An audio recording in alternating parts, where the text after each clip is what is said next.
Hello students, कैसे हो आप। आज हम आपके मैथ्स 1 का प्रैक्टिस सेट 5.1 इसका आज हम लेक्चर नंबर 2 करने वाले हैं। ठीक है, तो लेक्चर नंबर 2 स्टार्ट करने से पहले मैं आपको बता दूं कि इस प्रैक्टिस सेट का लेक्चर नंबर 1 मैंने पहले ही पढ़ाकर अपलोड कर दिया है, तो अगर आपने वो नहीं देखा है तो पहले आप जाकर वो देख लो। तो चलो अभी हम आपका प्रैक्टिस सेट 5.1 का क्वेश्चन नंबर 3 स्टार्ट करते हैं। तो देखो लास्ट जो हमारा लेक्चर था उसके अंदर हमने प्रैक्टिस सेट 5.1 का क्वेश्चन नंबर 1, क्वेश्चन नंबर 2 और क्वेश्चन नंबर 3 का सब क्वेश्चन 1 और 2 कंप्लीट कर दिया था। और क्वेश्चन नंबर 3 के सब क्वेश्चन 3, 4, 5, 6 रिमेनिंग थे और मैंने बोला था कि वो हम हमारे लेक्चर नंबर 2 में करेंगे। तो चलिए आपका ये स्टार्ट करते हैं क्वेश्चन नंबर 3। तो देखो क्वेश्चन नंबर 3 में आपको दो linear equation in two variable आपको दो दिए गए हैं, सेम वैसे जैसे आपके पिछले क्वेश्चन में दिए गए थे। और ये सारे क्वेश्चन सेम वही तरीके से सॉल्व होने वाले हैं, सारे के सारे आप आराम से खुद से भी कर सकते हो, लेकिन मैं आपको ये करके दिखा दूंगा ताकि आपको सोल्यूशन चेक करने में आसानी हो। तो देखो सबसे पहला क्वेश्चन आपका 3x - 5y = 16। ठीक है, और आपको दिया है x - 3y = 8। तो हमने एक इक्वेशन को 1 मान लिया, एक इक्वेशन को हमने 2 मान लिया। अब देखो, अब हम इक्वेशन 2 में अगर हम देखेंगे तो x यहाँ पे बचेगा और -3 को यहाँ पे भेज देंगे तो 8 + 3y आ जाएगा यहाँ पे। तो x की वैल्यू आ जाएगी 8 + 3y और इसको हमने इक्वेशन 3 मान लिया। अब इक्वेशन 3 में जो x की वैल्यू हमें मिली है इक्वेशन 3 में, उसको हम इक्वेशन 1 में पुट करेंगे। अगर आपने इसको वापस से इक्वेशन 2 में पुट कर दिया तो आंसर तो आपको सेम ही आने वाला है, वापस से वही इक्वेशन बन जाएगा। लेकिन क्योंकि अभी आपको अलग करना है तो इसीलिए हम इसको इक्वेशन 1 में पुट करेंगे। तो इक्वेशन 1 में पुट करने के बाद देखो क्या होगा। देखो जिस इक्वेशन से आपने इक्वेशन 3 बनाया वही इक्वेशन में आपको पुट नहीं करना है, आपको दूसरे इक्वेशन में पुट करना है आपको x की वैल्यू। ठीक है, तो देखो 3x, x की जगह 8 + 3y - 5y = 16। अब 3 × 8 हो जाएगा 24, 3 × 3 हो जाएगा 9 और ये हो जाएगा 9y - 5y = 16। और देखो 9 - 5, 9 - 5 क्या आता है 4 और y तो आपका बचेगा ही क्योंकि वो कॉमन हो गया। अब देखो 16 - 24 यहाँ पे हो जाएगा क्योंकि 24 यहाँ से यहाँ चल गया, तो 16 - 24 क्या होता है -8।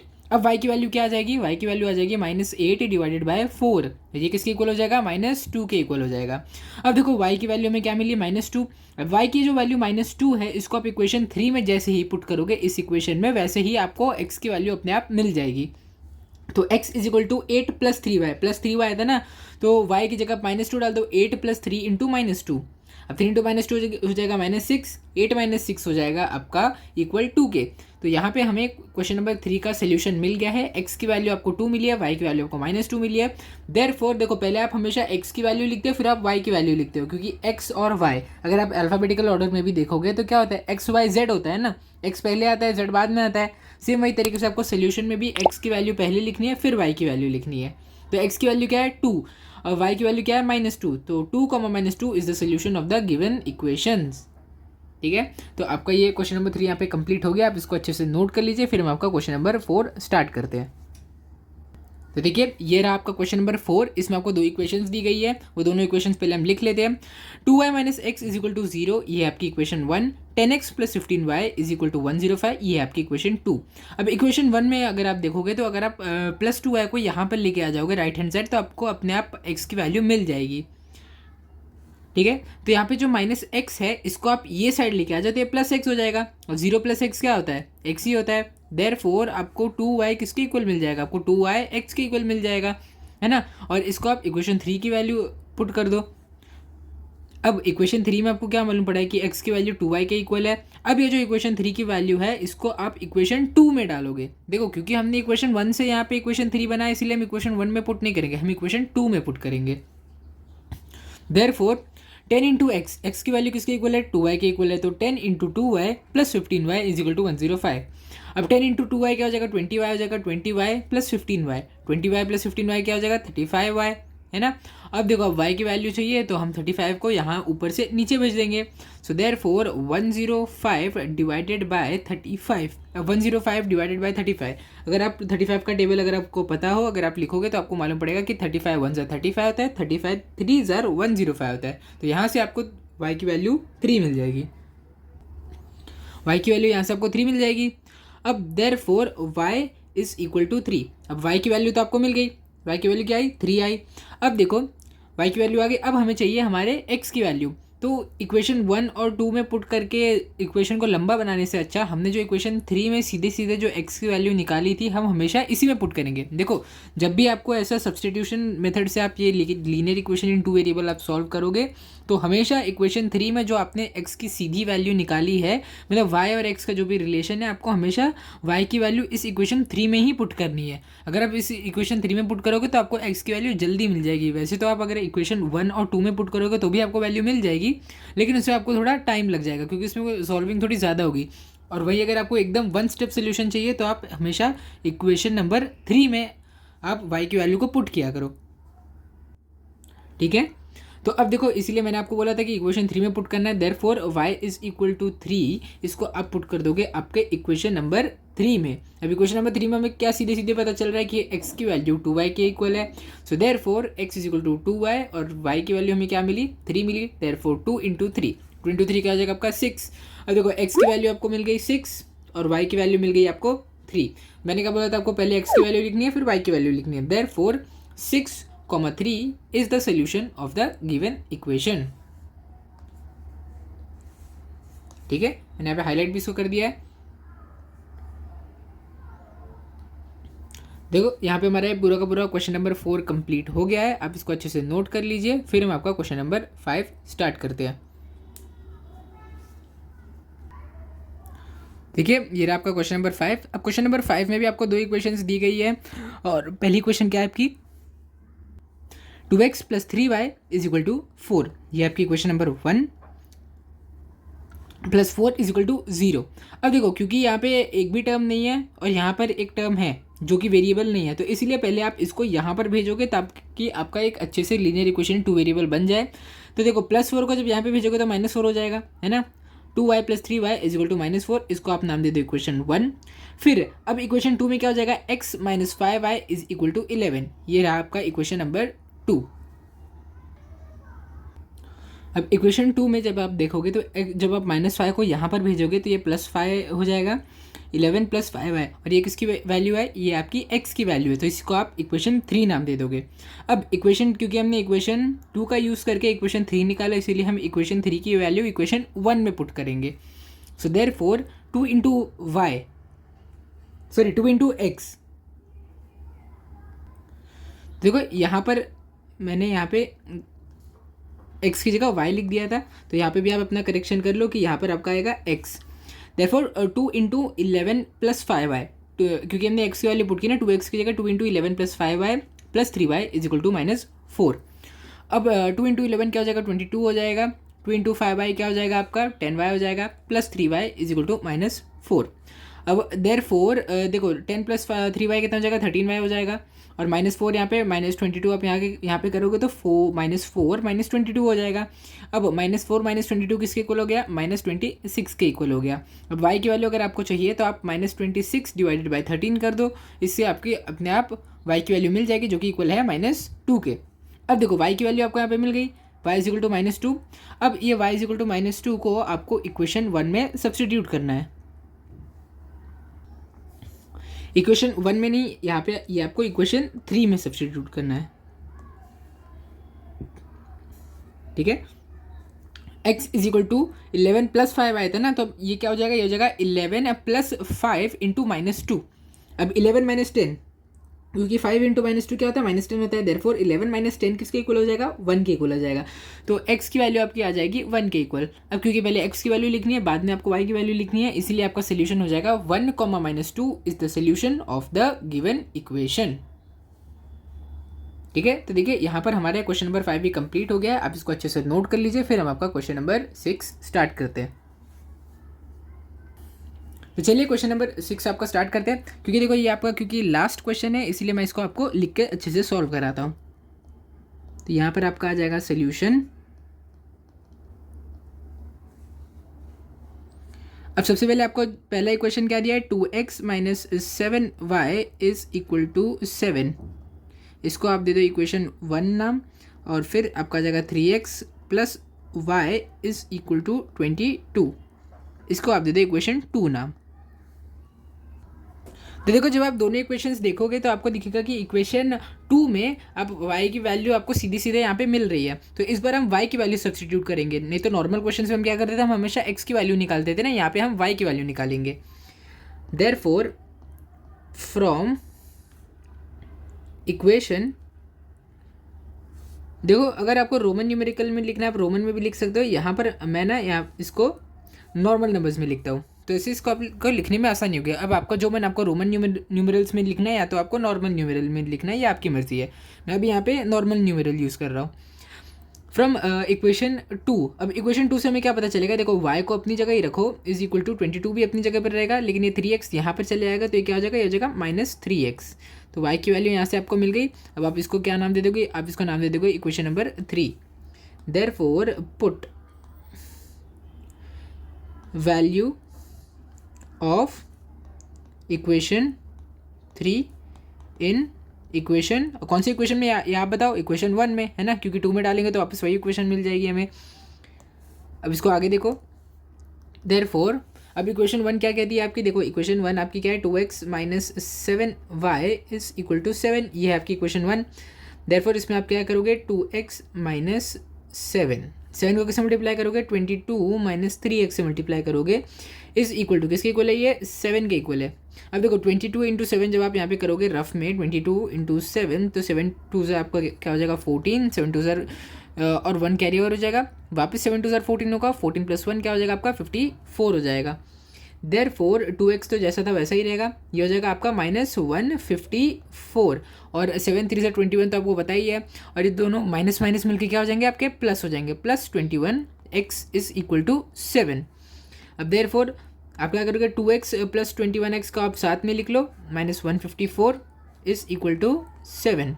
अब देखो 2x + 21x आपको क्या वैल्यू दे देगा, ये दे देगा आपको 23x की वैल्यू दे देगा। अब -154 जो यहाँ पे था इसको आप यहाँ पर लेके आ जाओ, -154 + 7। अब देखो 154 + 7 जब आप करोगे तो आपको वैल्यू क्या मिलेगी, यहाँ पर 23x आएगा, और इसकी वैल्यू आपकी आ जाएगी 160, कितना आ जाएगी 161। देयरफॉर x की वैल्यू किसके इक्वल आ जाएगी, 161 / 23। तो अब देखो, अब तो आपको पता नहीं होगा, हो सकता है आपको याद होगा या फिर नहीं याद होगा, क्योंकि ज़्यादातर बच्चे 20 तक टेबल याद करके रखते हैं, क्योंकि ये 20 के ऊपर का टेबल है, तो हो सकता है कि आपको इसको सॉल्व करने में थोड़ी मुश्किल है, क्योंकि देखो 23 एक प्राइम नंबर है, 23 किसी और भी नंबर के टेबल में नहीं जाता, सिर्फ अपने नंबर के टेबल में जाता है और 1 के टेबल में जाता है। तो यहाँ पर या तो आप 23 का टेबल लिख लो, ठीक है, 23 का आप यहाँ पे टेबल लिख सकते हो, 23 का आप टेबल लिखते रहो, या तो आपको सबसे नज़दीक कोई वैल्यू मिलेगी 161 की, या तो आपको 161 की वैल्यू खुद ही मिल जाएगी।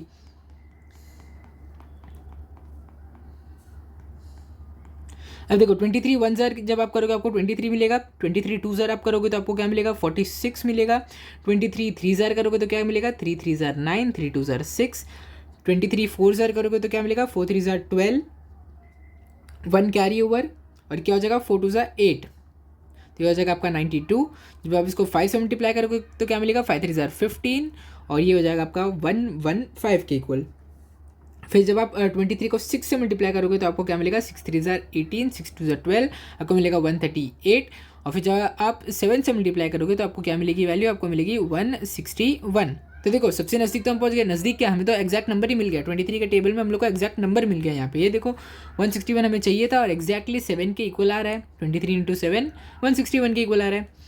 तो देखो एक मेथड तो ये था, और एक अगर आपको शॉर्ट ट्रिक वाला मेथड चाहिए जिसमें आपको पूरा का पूरा टेबल नहीं लिखना है,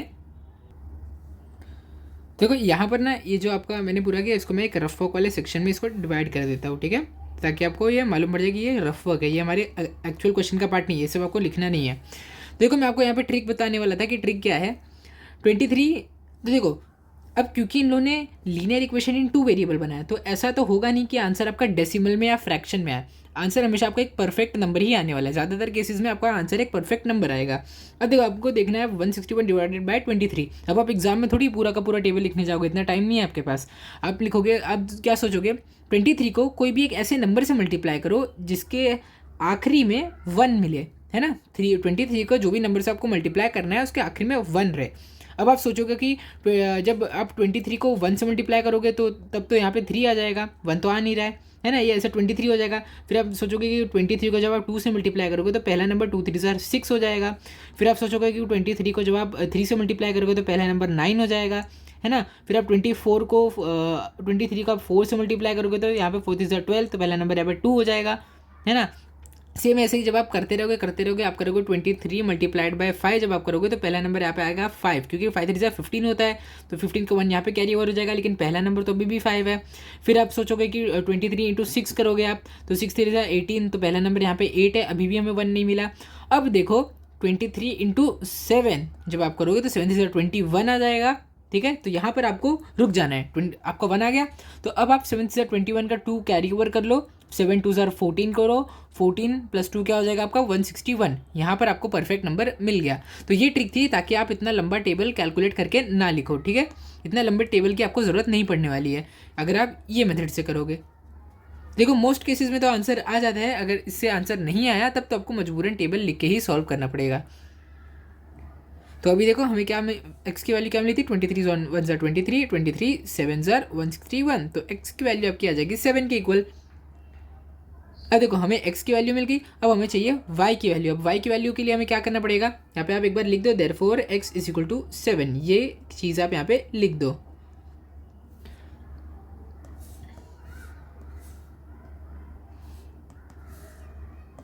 अब देखो therefore put x = 7 in equation 3। अब आप इसको इक्वेशन 3 में सब्सटीट्यूट कर दो, क्योंकि हमें y और x के बीच का रिलेशन हमें पहले से पता है। y की वैल्यू किसके इक्वल है, 22 - 3x के इक्वल है। अब 22 - 3 इंटू 7, एक्स की वैल्यू आपको 7 मिली है, ठीक है, क्योंकि अब आपको x की वैल्यू यहाँ पे 7 मिल गई है। देयरफॉर आप क्या करोगे, y = 22 - 21। अब 22 - 21 आपका क्या हो जाएगा, 1 हो जाएगा, है ना। y की वैल्यू भी यहाँ पे आपको मिल गई, यहाँ पे आपको x की भी वैल्यू मिल गई। देखो यहाँ पर हमारा ये क्वेश्चन भी पूरा हो गया। मैं आप यहाँ से रफ वर्क हटा देता हूँ। अब मुझे उम्मीद है कि आपने पहले ही रफ वर्क यहाँ पे नोट कर लिया होगा कि रफ वर्क आपको कैसे करना है।